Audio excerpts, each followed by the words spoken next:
Can you rekindle your love for an old flame after 20 years? Can you still connect to the fire of that affair? Would you be able to reheat? Well, I ran out of fire metaphor, so roll the intro. Thank you very much for joining me again on the MOAB channel. We are almost up to 25,000 subscribers, which makes me very happy.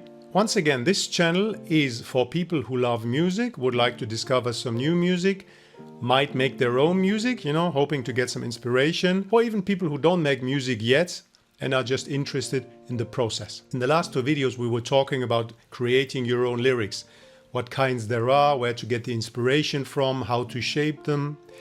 This time I thought it would be a nice change of pace to make some music again. I have different songs planned. For example, I just came back from vacation in Ireland where I bought this nice green new vest. And I did write a song, and there are other things I'm planning to do. But then I thought, why not go back to a song I already wrote many, many years ago to see how far I can push it, punching it up, polishing it to make it attractive to the ears of a modern audience, so to speak. The year is 2004. I still had to be inducted into the OF club. I had no kids. I wasn't married. I was much younger. So I was in a relationship with somebody, and this relationship sometimes was great, and then abruptly it wasn't, and then was great again. So I wrote a song about this, and I just envisioned a very simple piano ballad. Verse, chorus, bridge, chorus. And my idea was to have a bit of a crescendo, especially to, take us through the journey of this relationship, ending on a hopeful message.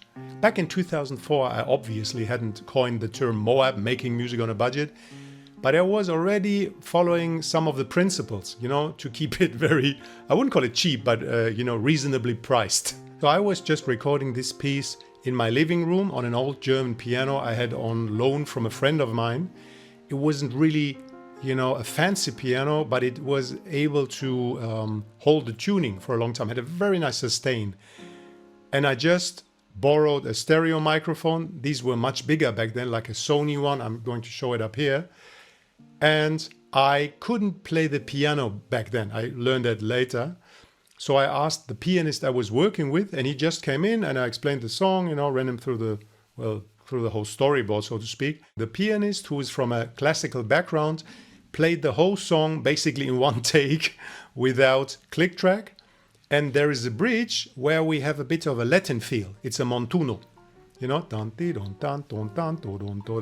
and for some reason he really sped up by 10 beats per minute towards the end. I did add some percussion later on, and it was very hard to keep playing along because it was speeding up. So you really had to be on your game to be able to, make it all mesh together. Well, talking about the montuno, I had just learned this because I couldn't really play the piano and somebody showed it to me. This was way before we had YouTube, remember? So any new piece of knowledge about music or rhythm was really precious. So I just, in true MOAB fashion, just put it into the song right after I learned it. There's a part of the MOAB philosophy that is called steal, don't copy, which simply means if you get inspired by another musician or another song or whatever, try to implement it into your own playing or into your own song in a way that even the person who came up with it in the first place wouldn't be able to tell. So that's steal, don't copy. Back to the creation of the song in 2004. I had a piano track. I sang onto that track using a microphone a little bit like this, not very expensive, in my living room. Then I added some percussion, a cowbell and some shakers. So after finishing the skeleton of the song, I did something which I'm still very happy about. I asked the lady who I wrote this song for to sing on it because she had a great voice and she had experience, with singing in choirs and placing harmonies and all that. So maybe let's listen in a bit.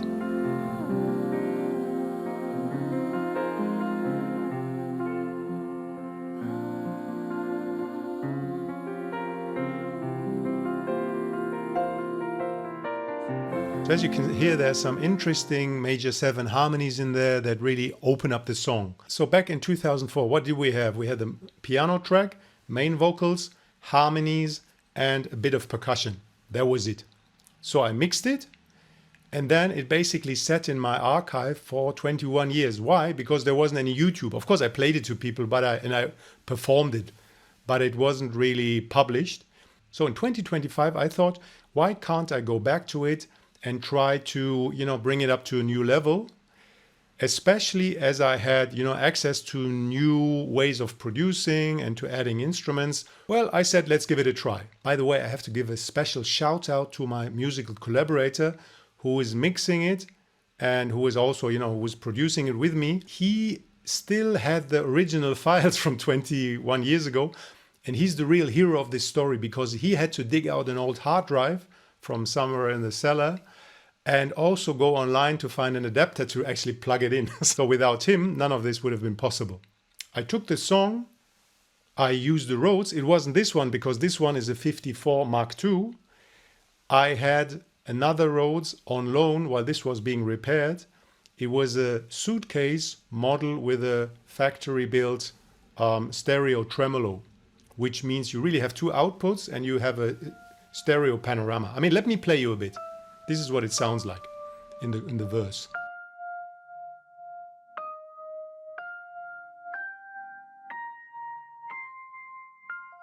As you heard in the verse, I try to stay as subtle as possible, just some drips and drops of notes, going from here to there with a tremolo. So in the chorus, I try to play something in the style of an ostinato, like a vamping. I mean, let me play it to you.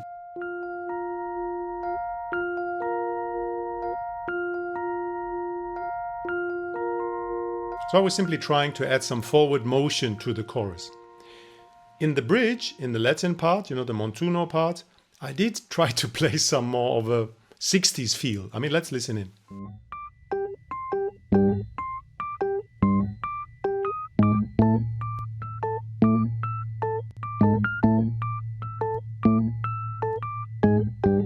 All in all, I'm quite pleased because it's actually the first time I played on a real Rhodes. I did play on, of course, Rhodes plugins and all that, but I'm not a pianist and I'm more of a singer, songwriter and a drummer. So having added the Rhodes, I thought, okay, let's add some guitars. Once again, using the MOAB way, I went back to the music collaborator. I had been booking many times on one of the online forums where you can book gig musicians. I highly recommend it. It's not that expensive and you can choose from thousands of people. You just need to invest the time to find the voice that speaks to you. Once again, I think it's important in these cases to give a good indication of what you are hearing yourself, but then give them the space to come up with different things and try them out. To illustrate what the guitarist provided in terms of tracks, I'm going to play all of them on top of each other, which is actually which is a lot. And then I'm going to switch over to just what we kept. I did the same thing in two other Crafting a Song series. There's a link up here. That the most important thing is to collect as much as you can, but then just to pick the parts that fit the best, even though everything would fit more or less. I mean, that's the beauty, but also the challenge of making music. Let's listen to the chorus, all the guitar parts, and then I'm going to switch over to just what has been kept in the final version.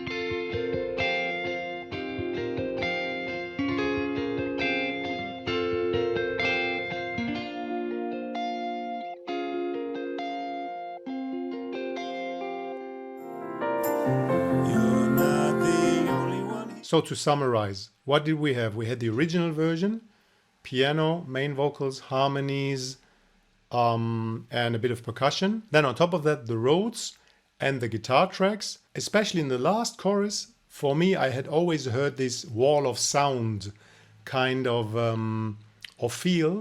We start in the beginning with a very wide panorama, and then it fills up as a relationship starts with all the possibilities in the world. And then the more you get to know the other person and of course yourself, the more it gets cluttered with all kinds of things that you have to sort out. And this is what I was hearing. So my collaborator said, why don't we have something in the last chorus only? And he said, maybe like a mini moog, some kind of arpeggio of a mini moog, like or something in the lower ranges, in the lower registers. And then we landed on a bass because he's also a bass player. Listening to the song, you will recognize there's there are just a few bass, electric bass tones in the last chorus that for me really help tie it all together and give it the momentum that brings us right into the last part or the last chord where we modulate into a different key. We have finished it. I really like it, especially if I listen to it on headphones.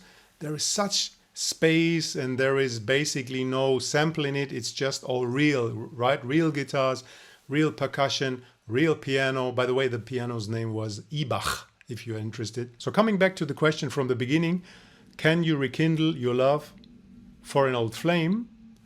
I think you can. Of course, if you go back, you will say, okay, this is a bit embarrassing, or this didn't work, or I'm much better now.